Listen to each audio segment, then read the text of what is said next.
আসসালামু আলাইকুম, আমি মোহাম্মদ মাসুম প্রামাণিক। এসইও বাংলা টিউটোরিয়ালের 11তম পর্বে আপনাদের সবাইকে স্বাগত জানাচ্ছি। আজকে আমরা দেখব কিভাবে একটি ওয়েবসাইটের আপনি এসইওর মেইনটেনেন্সের কাজগুলো করবেন। যেমন কিভাবে আপনি একটি ওয়েবসাইটের প্লাগইনস আপডেট করবেন, কিভাবে থিমস আপডেট করবেন, কিভাবে ওয়ার্ডপ্রেসের ভার্সন আপডেট করবেন এবং কিভাবে পিএসপি ভার্সন আপডেট করবেন। সো এই 4টি কাজ আমাদের নিয়মিত বেসিস করতে হয়, প্রতি উইকে আমরা সাধারণত করে থাকি। সো চলুন দেখা যাক আমরা এই কাজগুলো সাধারণত কিভাবে করে থাকি।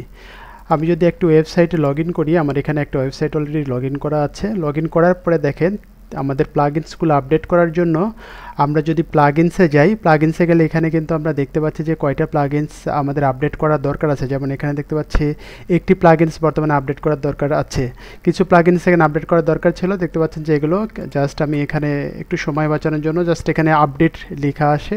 সো এখানে আপডেটে ক্লিক করার পরে কিন্তু এই প্লাগইনগুলো অলরেডি আপডেট হয়ে গেছে। সো এখানে আপনার লেখা আসবে আপডেট নাও, এরকম লেখা আসলে আপডেটে ক্লিক করতে হবে এবং এভাবে আপনারা প্লাগইনসগুলো আপডেট করতে পারবেন। এরপরে আমরা দেখি একটু থিমসগুলো কিভাবে আপডেট করতে পারি। সো অ্যাপিয়ারেন্সে যদি আমরা যাই, অ্যাপিয়ারেন্স থেকে যদি থিমসে যাই, তাহলে দেখতে পাচ্ছেন এখানে 3টা থিম আছে, 3টা থিমই কিন্তু আপডেট যাচ্ছে। সো এই 3টা থিম আমরা আপডেট দিয়ে রাখবো। সো প্রতিটা থিমেই যে যখন আপডেটটা চাবে, আপডেটটা আমরা দিয়ে রাখার চেষ্টা করব। আপডেট দিয়ে রাখলে আমাদের সাইটে কয়েকটা উপকার হয়। একটা হচ্ছে আমাদের স্পিড সবসময় ভালো থাকে ওয়েবসাইটের, এবং আমাদের ওয়েবসাইটে কোনো সিকিউরিটি ইস্যু থাকে না। সো আপনার যখনই একটা থিমস অথবা একটা প্লাগইন ব্যাকডেটেড হয়ে যাবে, সেখানে কিন্তু সিকিউরিটির একটা ইস্যু হওয়ার সম্ভাবনা থাকে খুব বেশি পরিমাণে, এবং ম্যালওয়্যার অ্যাটাক হওয়ার সম্ভাবনা থাকে যদি আপনার কোনো প্লাগইনস অথবা থিম ব্যাকডেটেড থাকে। সো এই জিনিসগুলো আমরা সবসময় আপডেটেড রাখার চেষ্টা করি। সো আপনারা দেখতে পেলেন কিভাবে আমরা থিমস আপডেট করলাম এবং কিভাবে প্লাগইনস আপডেট করলাম। এরপরে আমরা দেখব কিভাবে আমরা ওয়ার্ডপ্রেসের কোর ভার্সন আপডেট করব। সেখানে দেখতে পাচ্ছেন এই সাইটটাতে যে বর্তমানে 6.6.2 ইজ অ্যাভেলেবল, প্লিজ আপডেট নাও, এরকম একটা লেখা আসতেছে। সো আমি যদি এখানে ক্লিক করি, এখান থেকে কিন্তু আমরা ওয়ার্ডপ্রেসের ভার্সনটি আপডেট করতে পারবো। সেখানে দেখতে পাচ্ছেন যে ওয়ার্ডপ্রেসের ভার্সনটি আপডেটের জন্য অ্যাভেলেবল আছে, সেটা বলতেছে যে বর্তমানে আমাদের ভার্সন আছে 6.1.7 এবং বর্তমানে নতুন একটি ভার্সন এসেছে 6.6.2। সেটা আপডেট করার জন্য বলতেছে ম্যানুয়ালি। সো আমরা যদি এখানে ক্লিক করি তাহলে এটা আমরা আপডেট করতে পারবো। সো আমি ক্লিক করলাম আপডেট টু ভার্সন। দেখেন এটা অটোমেটিক আমাদের এখানে অটোমেটিক এটা আসবে, ড্যাশবোর্ডটা আমাদের আপডেট হচ্ছে এবং দেখতে পেলেন যে আমাদের কিন্তু এখন বর্তমান ভার্সন 6.6.2। সো আমাদের ওয়ার্ডপ্রেস কোর ভার্সনটা কিন্তু আপডেট হয়ে গেল। সো আমরা 3টা বিষয় কিন্তু এখানে কভার করলাম, কিভাবে প্লাগইনস আপডেট করে, কিভাবে থিমস আপডেট করে এবং কিভাবে ওয়ার্ডপ্রেসের কোর ভার্সন আপডেট করে। এখন আমরা দেখব কিভাবে আপনারা পিএসপি ভার্সন আপডেট করতে পারবেন। সো এটা অনেক ইম্পর্টেন্ট যে আমাদের ওয়েবসাইটে অনেক সময় দেখা যাচ্ছে নতুন একটা পিএসপি ভার্সন আসলে আমরা যদি আপডেট না করি, তাহলে কিন্তু পিএসপির যে নতুন ফাংশনালিটি বা নতুন যে ফাংশনগুলো আছে এসেছে নতুন আপডেটে, এই ফাংশনগুলো কিন্তু আমরা আমাদের ওয়েবসাইটে পাবো না। সো অনেক সময় দেখা যাচ্ছে প্লাগইনসের সাথে আমাদের কনফ্লিক্ট সৃষ্টি হয় এবং ওয়েবসাইটে অনেক ধরনের সমস্যা তৈরি হয়। সো আমরা সবসময় এটার ভার্সনটা আপডেট করব। সেখানে দেখতে পাচ্ছেন একটি প্লাগইনস, এটা কিন্তু আপডেটের এখানে অপশন নেই।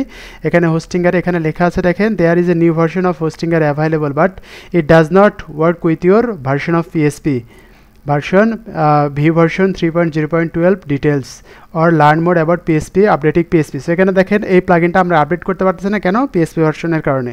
সো এরকম অনেক সময় অনেক প্লাগইনসে কনফ্লিক্ট করে যে আপনাদের পিএসপি ভার্সন যদি ব্যাকডেটেড থাকে। সো এখন আমরা দেখব কিভাবে আপনি একটি ওয়েবসাইটের পিএসপি ভার্সন আপডেট করতে পারবেন।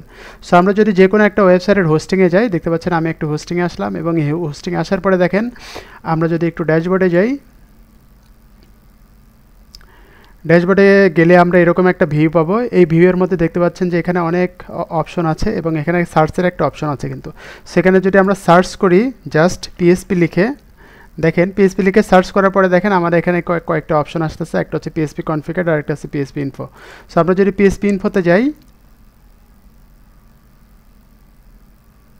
তাহলে আমি বর্তমানে দেখেন আমার ভার্সনটা দেখতে পাচ্ছি যে আমার পিএসপি ভার্সন বর্তমানে কত, এটা আমি দেখতে পাচ্ছি। এখন দেখেন আমি যাচ্ছি পিএসপি কনফিগারেশনে। পিএসপি কনফিগারেশনে গেলে পিএসপি যে আমার 7.4 কারেন্ট ভার্সন, বাট এখন দেখেন নতুন অনেকগুলো ভার্সন আছে। যেমন আমাদের কারেন্ট ভার্সন হচ্ছে 8.3, এটা হচ্ছে আমাদের কারেন্ট ভার্সন। সো আমি যদি একেবারে লেটেস্টটা আপডেট করতে চাই, লেটেস্টটাতে ক্লিক করলাম, ক্লিক করার পরে ক্লিক করতেছে দেখেন আপডেট, এবং আপডেটে ক্লিক করার পর ক্লিক করার আগে দেখেন আমাকে একটু বলতেছে যে changing the PSP version will reset PSP extension values two default, make sure your WordPress support PSP 8.3, some plugins themes and functions may not work with the latest version। এটা বলতেছে যে অনেক প্লাগইন বা থিমে কনফ্লিক্ট সৃষ্টি হতে পারে, এটা confirm করে। সো আমরা যেহেতু লেটেস্টটা ইউজ করতে যাচ্ছি, আমি এখানে লেটেস্টটা আপডেট করলাম। একটু সময় নেবে, 2-1 সেকেন্ড একটু সময় নেবে। সো এটা আপডেট হয়ে গেল। যখন আপডেট হয়ে যাবে দেখেন এখানে একটা মেসেজ আসতেছে যে পিএসপি ভার্সন সাকসেসফুলি আপডেটেড। তাহলে দেখেন আমরা এখানে কিন্তু 4টা বিষয় এখানে কভার করলাম, যে কিভাবে আমরা থিমস আপডেট করব, কিভাবে প্লাগইনস আপডেট করব, কিভাবে ওয়ার্ডপ্রেসের কোর ভার্সন আপডেট করব এবং কিভাবে পিএসপির ভার্সনগুলো আপডেট করব। এখন আমরা একটু ওয়েবসাইটে গিয়ে জাস্ট চেক করব যে পিএসপির ভার্সনটা আপডেট হলো কিনা। সো আমরা যদি এখানে এসে যদি রিলোড দিয়ে দেখেন, রিলোড দেওয়ার পরে কিন্তু আগের যে পিএসপির যে অপশনটা ছিল এটা কিন্তু আমার এখন চলে গেছে দেখেন, এবং নতুন একটা আমার এখানে আপডেটের অপশন চলে আসছে। সো আমরা এর আগে দেখছিলাম যে কিছু প্লাগইন এখানে ব্যাকডেটেড ছিল, আমরা আপডেট করেছি, বাট এই প্লাগইনটা কিন্তু আমরা আপডেট করতে পারতেছিলাম না পিএসপি ভার্সনের কারণে। বাট পিএসপি ভার্সনটা আপডেট করার পরে এখন দেখেন এটার কিন্তু অপশন চলে এসেছে আপডেটের। সো আমি এখানে আবার এই প্লাগইনটা যেহেতু আপডেট করতে চাই, আপডেট নামে ক্লিক করলাম।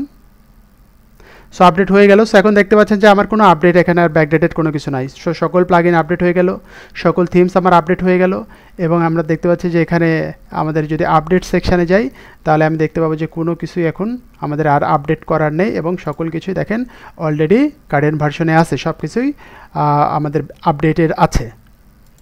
সো আমি যদি হোমে ক্লিক করি দেখেন আমাদের ভার্সনটাও কিন্তু এখানে চেঞ্জ হয়ে গেছে, আমাদের ডিসপ্লেটা আগের মতো আর ডিসপ্লে নেই।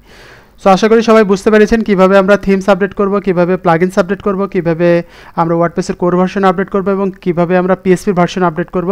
আপনারা নিজেদের সাইটের জন্য ইমপ্লিমেন্ট করবেন। যদি কোনো প্রবলেম হয় কমেন্ট বক্সে অবশ্যই কমেন্ট করবেন এবং সেগুলোর আমি অ্যান্সার দেওয়ার ট্রাই করব। সবাই ভালো থাকেন, সুস্থ থাকেন, আসসালামু আলাইকুম।